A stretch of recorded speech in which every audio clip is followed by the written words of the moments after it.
Mi nombre es Isaías, y esta es mi historia. Mientras el mundo a mi alrededor seguía con su rutina cotidiana, un acontecimiento único estaba a punto de alterar mi existencia para siempre. En ese instante, yo, Isaías, apenas podía concebir que el rumbo de mi vida estaba por cambiar radicalmente. Mi historia, que se enlaza con la del pueblo de Israel, inició en una etapa de agitación política y espiritual, en el siglo VI a.C. Mi nombre, cuyo significado es «El Señor salva», encierra el mensaje esencial de mi vida y misión. Sin embargo, antes de poder anunciar ese mensaje al mundo, yo mismo debía pasar por una transformación profunda. Así comienza el relato de mi experiencia celestial, una vivencia que supera lo comprensible, pero que intentaré relatar con la mayor precisión posible. El contexto de aquel encuentro con lo divino estaba impregnado de una atmósfera de grandeza y misterio.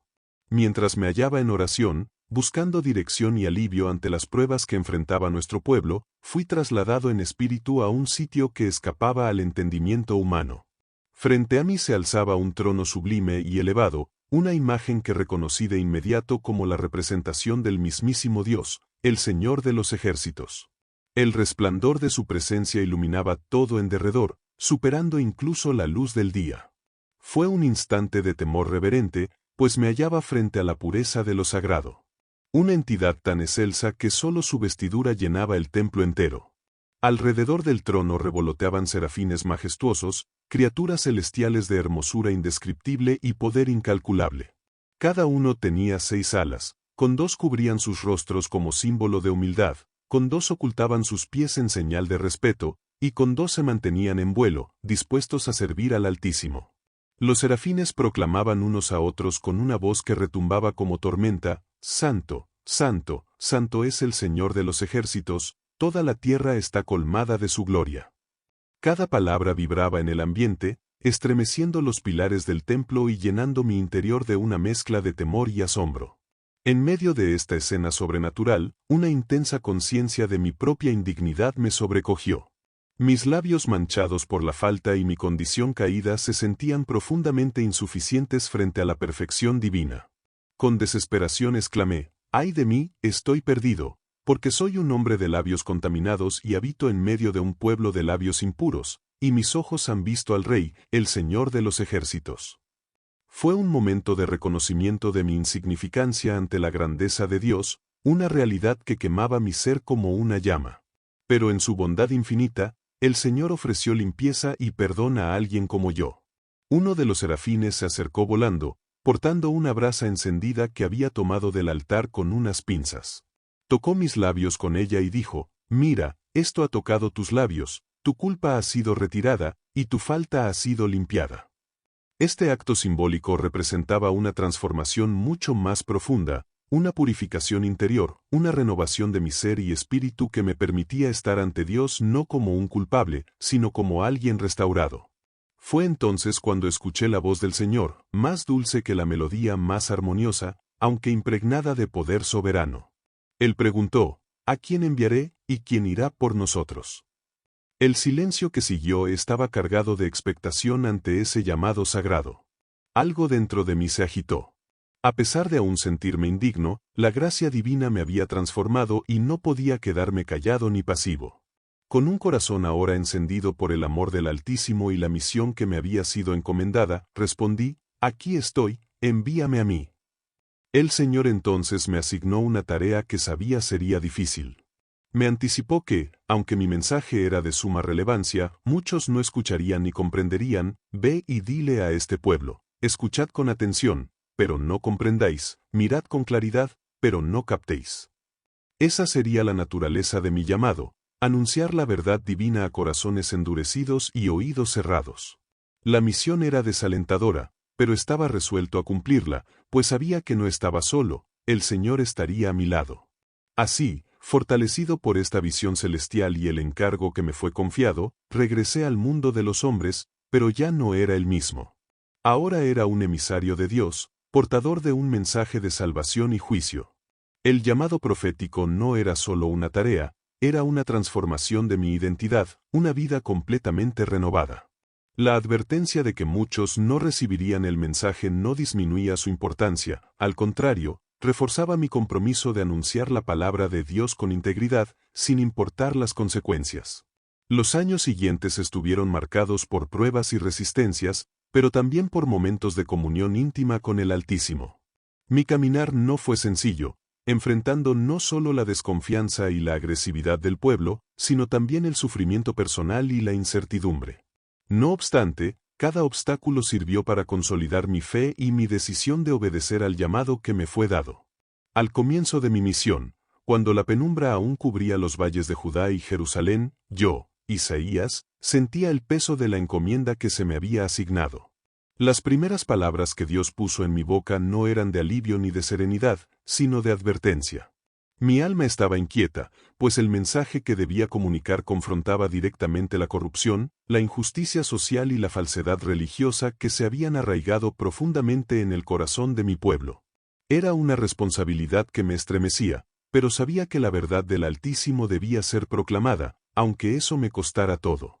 Mientras recorría las calles de Jerusalén, las visiones que el Señor me había mostrado llenaban mi mente. Veía el esplendor de la ciudad, los templos majestuosos y los mercados rebosantes de actividad. Sin embargo, bajo esa fachada de belleza y abundancia, había una decadencia que carcomía el alma de la nación. Los poderosos abusaban de los débiles, la justicia se manipulaba por dinero, y el clamor de los oprimidos era desoído. Mientras tanto, el pueblo se entregaba a una espiritualidad falsa, creyendo que ceremonias vacías podían apaciguar el enojo de Dios. Frente a esa realidad, me levanté en la plaza pública, impulsado por una fuerza superior a mi propio temor. Escuchad, cielos, y presta atención, tierra, porque el Señor ha hablado. Crié hijos y los engrandecí, pero ellos se rebelaron contra mí. Mis palabras cortaban el silencio como un cuchillo, tratando de despertar los corazones adormecidos. La advertencia divina era evidente: si no volvíamos a los caminos del Altísimo, el juicio sería inevitable. Aún así, en medio del mensaje de corrección, había una chispa de esperanza. Anuncié que, pese a la dureza del pueblo, el Señor ofrecía reconciliación. Lavaos, purificaos, quitad la maldad de vuestras obras de delante de mis ojos, dejad de hacer lo malo.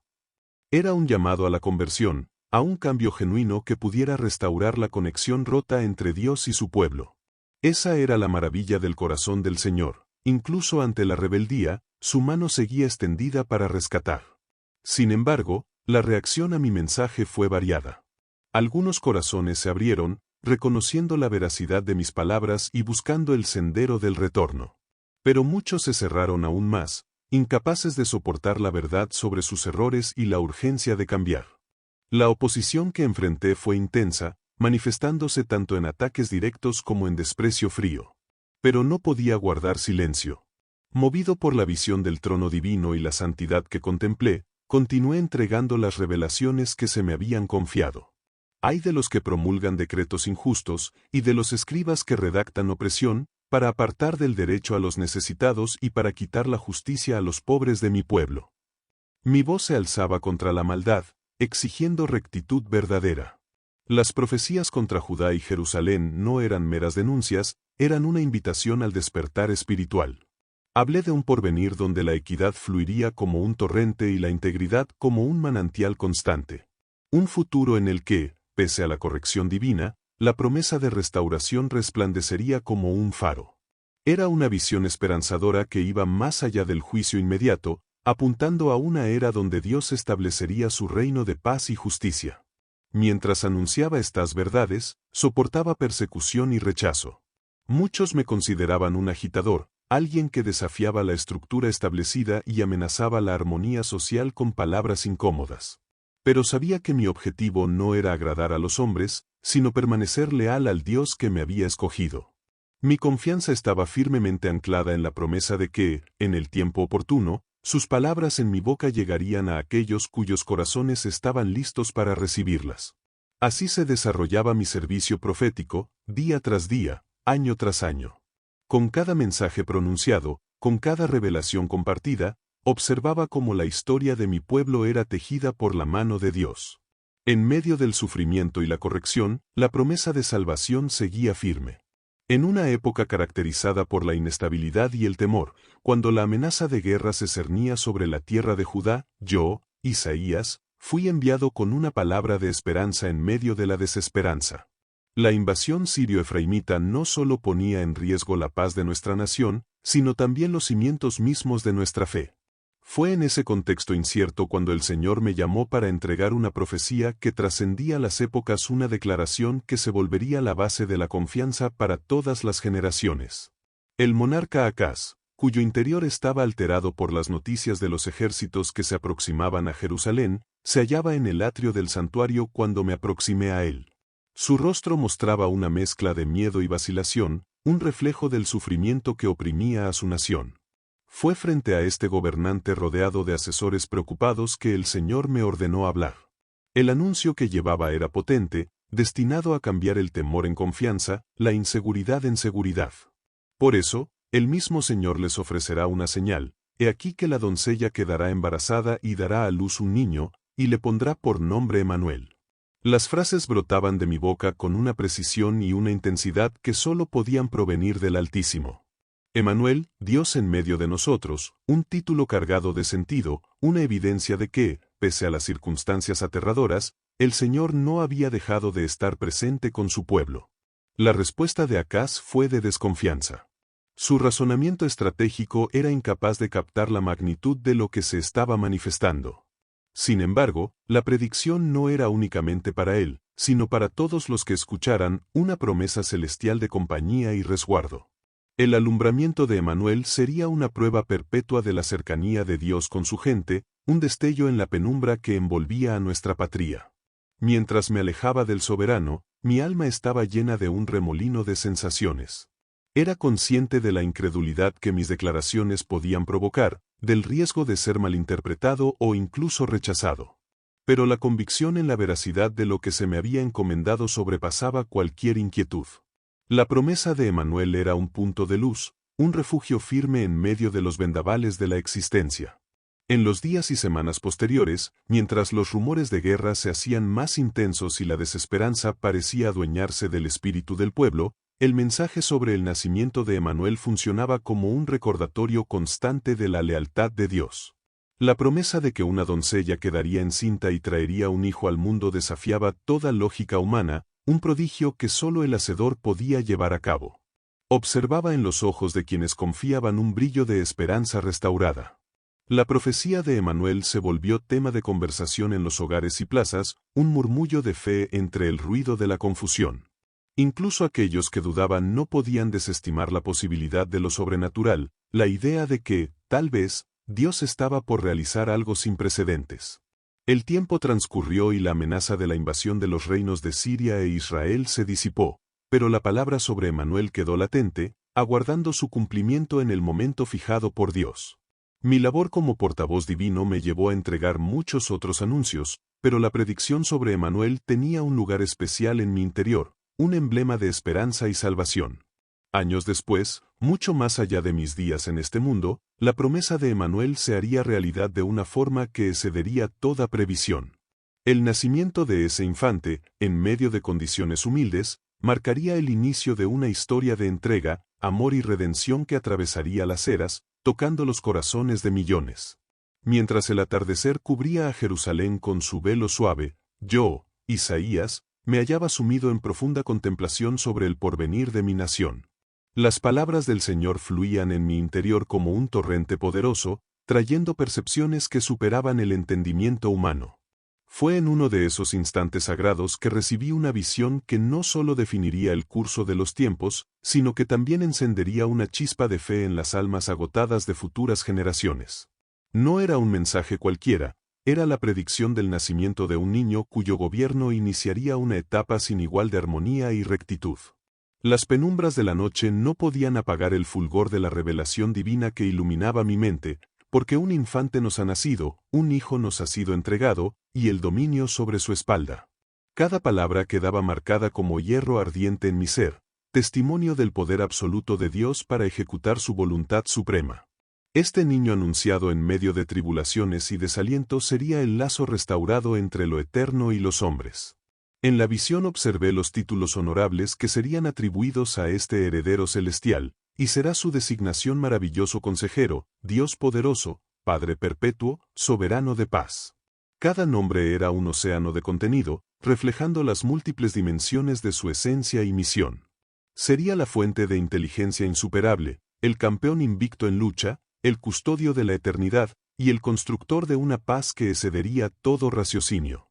La grandeza de esta revelación se alzaba ante mí como una montaña majestuosa. El crecimiento de su autoridad y de su paz no tendrá final, sobre el trono de David y sobre su imperio, para cimentarlo y sostenerlo con veredicto y equidad desde ahora y para siempre. Las expresiones delineaban el retrato de un reinado sin término, edificado sobre la justicia y la rectitud. Este niño, proveniente del linaje de David, no solo tomaría el cetro ancestral, sino que expandiría su influencia hasta los rincones más lejanos del mundo, estableciendo una soberanía con fundamentos inquebrantables. Mientras la noche seguía su curso, mi pensamiento se enfocaba en la eternidad de aquel reinado. El fervor del Señor de los ejércitos realizará esto. Era una promesa de restauración plena, donde la vergüenza y la corrupción serían erradicadas, sustituidas por una administración que reflejaría la esencia misma del Altísimo. No sería un imperio basado en conquistas humanas, sino una transformación del espíritu. Un gobierno donde la concordia sería la norma y el amor, el idioma universal. La responsabilidad de comunicar semejante mensaje era a la vez una honra y un peso. ¿Cómo comunicar a mi nación la magnificencia de lo que estaba por venir? ¿Cómo persuadir a corazones endurecidos por el sufrimiento de que el Dios de sus antepasados aún realizaba maravillas? Mi alma luchaba con estas interrogantes, buscando en la fe la energía para continuar. En las semanas y meses siguientes me transformé en un mensajero de esa esperanza, anunciando en las calles de Jerusalén y a lo largo de Judá la promesa del nacimiento del niño. Muchos me escuchaban con recelo, sin lograr entender cómo tal presagio podría hacerse realidad. Otros, sin embargo, hallaban en mis discursos un alivio para sus espíritus heridos, un resplandor al final de una larga oscuridad. El efecto de esta profecía se sintió más allá de los límites de mi época. Las generaciones futuras se aferrarían a estas palabras como a un mástil en medio del huracán, aguardando con anhelo el cumplimiento del anuncio divino. La esperanza de un ungido, de un redentor que devolvería el trono de David e instauraría una era de paz, se volvió un pilar fundamental de la fe de Israel. Yo, Isaías, fui impulsado a proclamar un mensaje que resonaría a través del tiempo, una visión que revelaba tanto la rectitud como la compasión del Altísimo. Aun cuando la sombra de la muerte parecía envolver el mundo que habitaba, una luz de esperanza brilló mediante las revelaciones que el Señor me otorgó. Fui llevado más allá del presente para contemplar un porvenir esplendoroso, no solo para Israel, sino para toda la creación. El mensaje que recibí fue una promesa divina de armonía y renovación, un remedio contra las penas y dificultades que aquejaban a nuestro pueblo. Las visiones finales que me fueron dadas hablaban de un mundo transformado, donde la concordia prevalecería. Una señal indiscutible del reinado venidero de Dios. Entre las imágenes que más tocaron mi ser estaba la visión del lobo habitando con el cordero. Esta escena, tan contraria al orden natural, simbolizaba una paz futura tan absoluta que hasta los impulsos más primitivos de la creación serían redimidos. El lobo residirá con el cordero, el leopardo descansará junto al cabrito, el becerro y el león joven caminarán unidos, y un infante los conducirá. Esta promesa de armonía universal no solo consolaba, sino que también estimulaba la imaginación, señalando hacia un poder divino capaz de restaurar toda la existencia. Otra imagen que me fue mostrada describía a Jerusalén, la ciudad predilecta, ya no como un sitio de conflicto y lamento, sino como un manantial de gozo sin fin, porque aquí que yo formo nuevos cielos y una nueva tierra, y lo anterior no será recordado ni vendrá más al pensamiento. La nueva Jerusalén sería un refugio de paz, donde no se escucharían lamentos ni quejas, un lugar donde la presencia del Señor viviría entre su pueblo, secando cada lágrima de sus ojos. La promesa de transformación no estaba limitada al pueblo de Israel, sino que se extendía a toda la creación. Visualicé una tierra donde la justicia fluiría como un torrente, y la integridad como un arroyo perpetuo. En ese mundo renovado, el conocimiento del Señor llenaría la tierra como las aguas cubren el mar. La santidad penetraría cada aspecto de la vida, haciendo que lo sagrado y lo común fueran uno. El Señor también me mostró el desierto transformado, brotando en flores y melodías de júbilo. El desierto y la región árida se regocijarán, el páramo se alegrará y florecerá como la rosa. Esta imagen de resurrección y esplendor surgiendo del sitio más inhóspito servía como un potente símbolo del poder restaurador de Dios, capaz de traer existencia donde solo había muerte y devastación. Con profunda carga simbólica, contemplé el nacimiento de un retoño del linaje de Isaí, un dirigente cuya inteligencia y equidad darían inicio a una época de tranquilidad. Bajo su autoridad, la auténtica paz no sería simplemente la ausencia de disputas, sino la revelación del reino divino en la tierra, una vivencia donde la equidad y la concordia se abrazarían. En mis revelaciones, la oferta de salvación y de integración en este porvenir glorioso era ofrecida a todas las culturas, no restringida únicamente al pueblo hebreo. El monte del Altísimo se transformaría en el lugar de encuentro para los pueblos del mundo, quienes acudirían para buscar a Dios con anhelo de comprender sus enseñanzas y seguir sus caminos. Estas predicciones no eran fantasías vanas o engañosas ilusiones. Se trataba de compromisos celestiales, garantías del Dios que no solamente imagina un mundo redimido, sino que tiene el poder para realizar dicha metamorfosis. La convicción de ese porvenir prometido mantenía viva mi fe y me fortalecía para continuar anunciando el mensaje del Señor, incluso en las horas más oscuras. Así, mientras los imperios alrededor de Israel surgían y se desmoronaban al ritmo de los vientos de la política y los conflictos, yo, Isaías, fui convocado para declarar mensajes que no eran de mi autoría, sino del Señor Todopoderoso. Las visiones que se me otorgaban eran como espadas afiladas destinadas a sancionar a las naciones por sus fallas, entrelazadas con hilos de esperanza, promesas de redención y renovación para los leales al Dios viviente. Era una dualidad que reflejaba el alma de un Dios justo, pero también inmensamente compasivo. Mi espíritu a menudo se sentía agobiado al contemplar la misión que se me encomendaba. El primero de estos mensajes sagrados iba dirigido a Babilonia, emblema de arrogancia y tiranía. ¡Ay de ti, Babilonia, belleza entre los reinos, altivez de los caldeos! Así comenzaba el anuncio profético. Las palabras fluían de mí proclamando la pronta caída de aquella que fue la joya de las naciones, pero que se tornó perversa y soberbia. Era una advertencia firme de que ningún dominio terreno es perpetuo ante el juicio de lo alto. A medida que los mensajes divinos se desplegaban, otras naciones eran aludidas. Moab, Damasco, Egipto, Tiro, todas experimentarían el castigo por sus transgresiones. La autoridad de Dios abarcaba todos los pueblos, y ningún acto injusto quedaría sin respuesta. Estas palabras no eran motivo de celebración, sino de duelo, ya que el corazón de Dios no se alegra con la ruina del malhechor, sino que desea su cambio y vida renovada. A pesar de la dureza de esos fallos, fluía con fuerza una corriente de esperanza, era la promesa de la redención de Israel. Un recordatorio de que incluso en los instantes más sombríos, Dios no abandonaría a su nación. Y acontecerá en ese día que el Señor alzará de nuevo su mano para recobrar al remanente de su pueblo. Estas palabras eran un alivio para las heridas de Israel, una promesa de sanidad y regreso a la gracia divina. La visión del porvenir que se me mostró era la de un Israel purificado, libre de la idolatría y la corrupción que tantas veces habían contaminado su pacto con el Altísimo. Sería una época donde la verdadera devoción y la rectitud brotarían como un manantial, donde la paz sería tan vasta como las aguas del océano. La imagen de un santuario reconstruido, en el cual las naciones se reunirían para exaltar al único Dios verdadero, llenaba mi espíritu de gozo. Esa esperanza no se restringía al pueblo de Israel. Las profecías revelaban un propósito divino mucho más abarcador, una salvación que llegaría a todos los pueblos. En aquel día habrá un sendero entre Egipto y Asiria, los asirios acudirán a Egipto y los egipcios a Asiria, y juntos adorarán al Señor. Era una visión sorprendente de reconciliación y comunión, un mañana en el que antiguos rivales se convertirían en aliados, unidos en la veneración al Altísimo. No obstante, para que esa visión se hiciera realidad, sería necesario un trayecto de contrición y purificación, tanto para Israel como para los demás pueblos. La justicia divina, revelada en las sentencias contra las naciones, también era una convocatoria al regreso, una invitación a abandonar los senderos del mal y buscar al Señor con alma sincera. Anunciar estos mensajes no fue sencillo.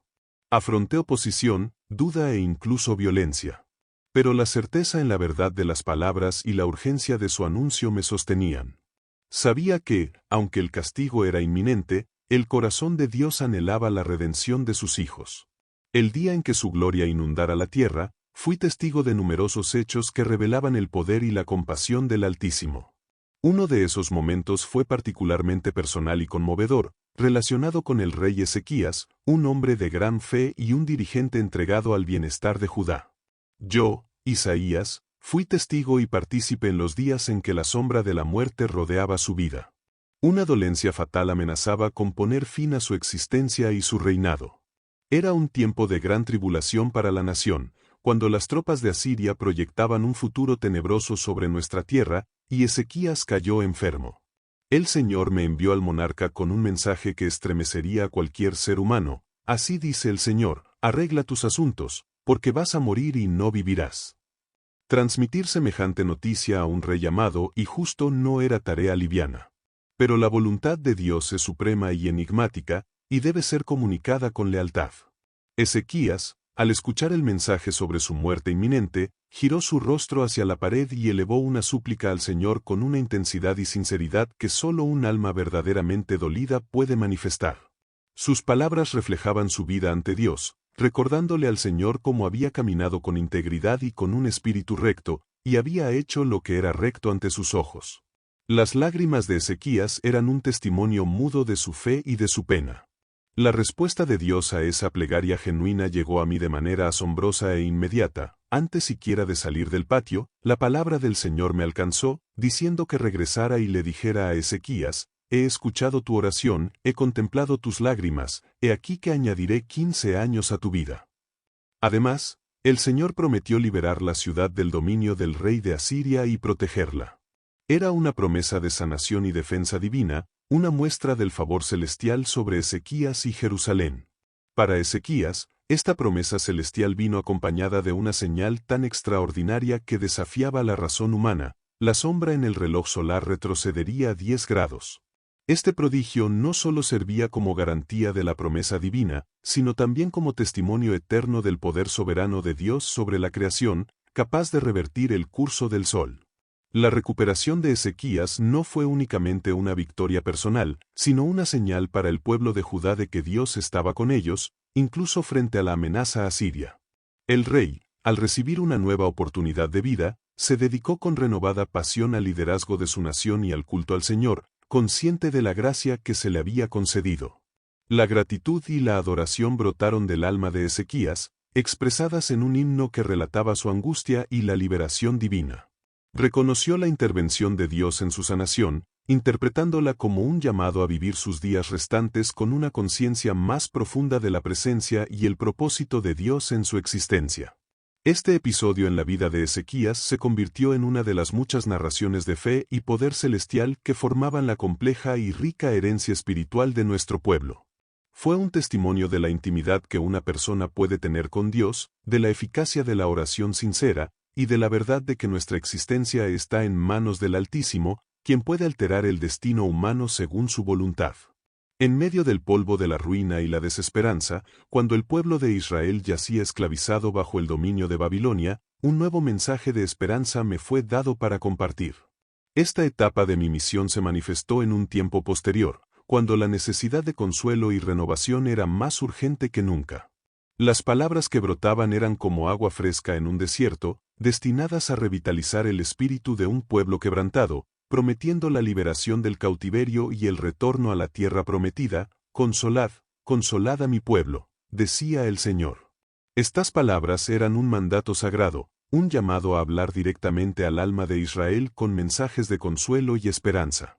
El exilio había sido una época de dura prueba y purificación, pero ahora era tiempo de mirar más allá del castigo hacia la promesa de restauración y redención que Dios había preparado para su pueblo. La autoridad de Dios sobre toda la creación y sobre la historia humana era un tema esencial en estos mensajes. ¿Quién midió las aguas con el hueco de su mano, o con la extensión de su palma trazó los cielos?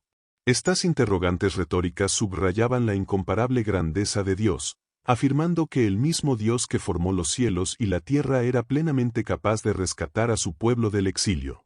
La promesa de liberación no se fundamentaba en la fuerza ni en la justicia de Israel, sino en la lealtad y el amor firme de Dios por su pueblo. Él eligió a Israel no por su poder, sino por su gloria y propósito eternos. Pero ahora, así dice el Señor, tu Hacedor, oh Jacob, y tu Formador, oh Israel, no temas, porque yo te he redimido, te he llamado por tu nombre, tú me perteneces. El retorno a la tierra prometida no se representaba solo como un recorrido físico, sino como una transformación espiritual. He aquí que realizo algo novedoso, y pronto se manifestará. ¿No lo percibiréis? Volveré a trazar sendas en la aridez y corrientes de agua en la desolación. Era una exhortación a mirar más allá de las condiciones actuales, a confiar en la fuerza renovadora de Dios, quien hace surgir manantiales en el yermo y sendas donde antes reinaba el vacío. La imagen del siervo doliente surgía como un símbolo imponente, una figura individual o una representación colectiva del pueblo de Israel, por medio de la cual se manifestaría la claridad divina a las naciones. Rechazado y marginado entre los hombres, hombre de padecimientos, familiarizado con el dolor, y como alguien ante quien se aparta la mirada, fue menospreciado y no le dimos valor. Este retrato conmovedor hablaba de aflicción y desprecio, pero también de redención y rescate, no solamente para Israel, sino para la humanidad entera. La emancipación del yugo babilónico era un anticipo de la liberación definitiva que Dios concedería a todo el género humano. Las ataduras del destierro serían rotas, no solo por manos humanas como las de Ciro, sino por el mismo Dios, quien abriría senderos en la aridez y haría brotar ríos en la desolación para guiar de regreso a su pueblo. La promesa divina de alivio y libertad era igualmente una invitación al cambio de corazón y a la renovación del pacto. Dios anhelaba un pueblo purgado y consagrado a Él, una nación que reflejara su luz y equidad en un mundo cubierto de penumbras. Buscad al Señor mientras pueda hallarse, invocadlo mientras se encuentra próximo. En mi caminar como mensajero del Altísimo, fui conducido a contemplar la grandeza y clemencia de Dios de formas que excedían el entendimiento humano. Una de esas visiones, impregnada de profunda esperanza y mirada hacia el porvenir, aludía a la restauración y renacimiento de Jerusalén, la ciudad elegida de Dios. El Señor me mostró una imagen gloriosa, no solo de la reconstrucción material de Jerusalén, sino también de una transformación interior significativa, una reafirmación de la alianza entre el Creador y su pueblo. La voz del Altísimo me mandó anunciar un mensaje de inclusión y esperanza: mantened la rectitud y practicad lo justo, porque cercana está mi salvación para manifestarse y mi equidad para mostrarse.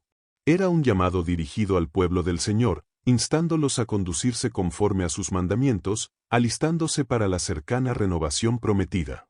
La justicia y la auténtica adoración serían las bases de esa nueva Jerusalén, una ciudad donde la presencia divina moraría de manera visible entre los suyos.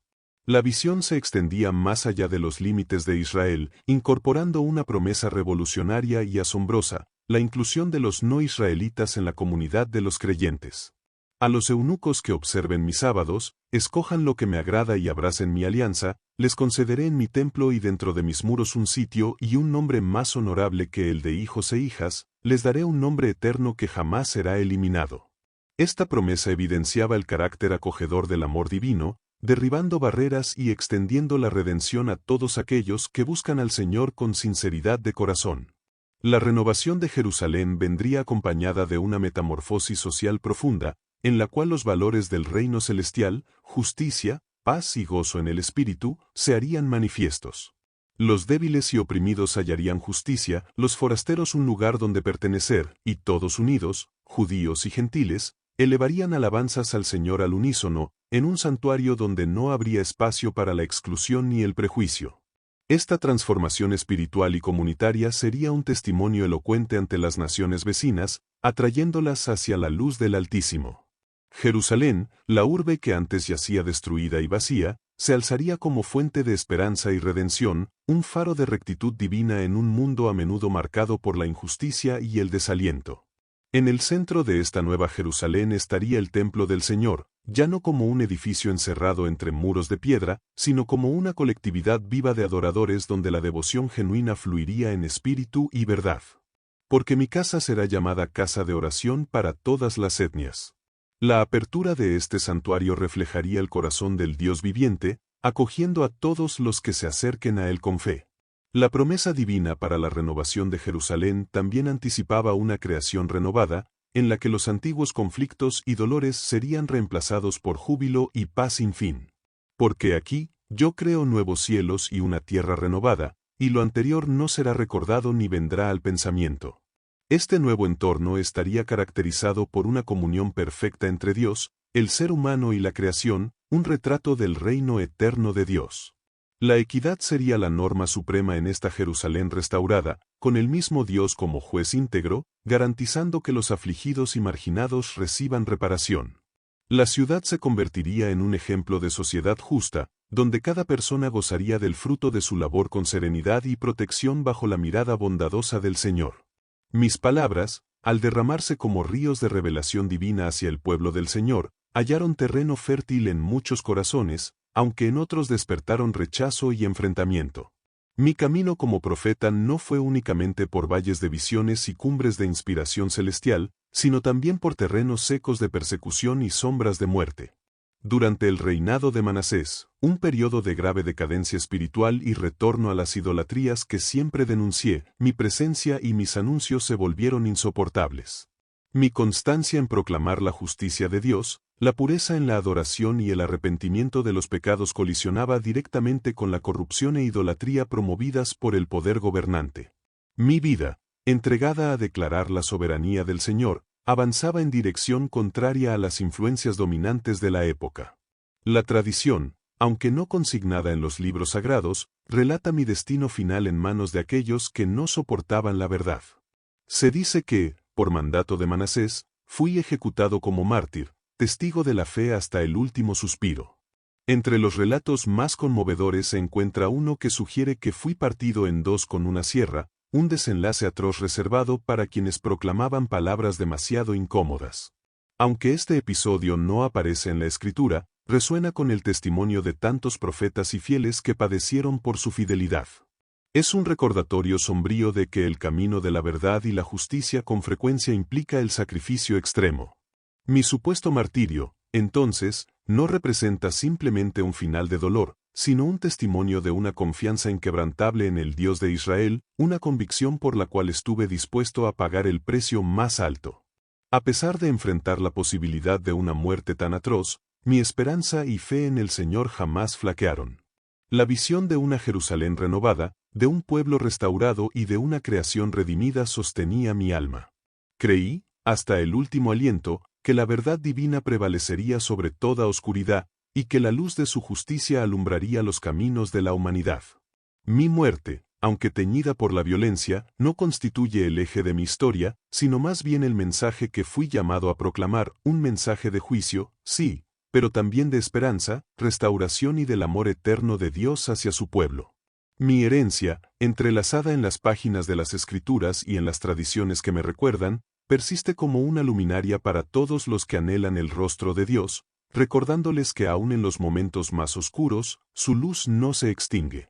Mi nombre es Isaías, y esta es mi historia, un relato que va más allá de mi existencia terrenal para revelar el corazón eterno de Dios hacia su creación, invitando a todas las generaciones a buscarle, conocerle y amarle, confiando en su palabra inmutable y en sus promesas de redención y salvación para todos.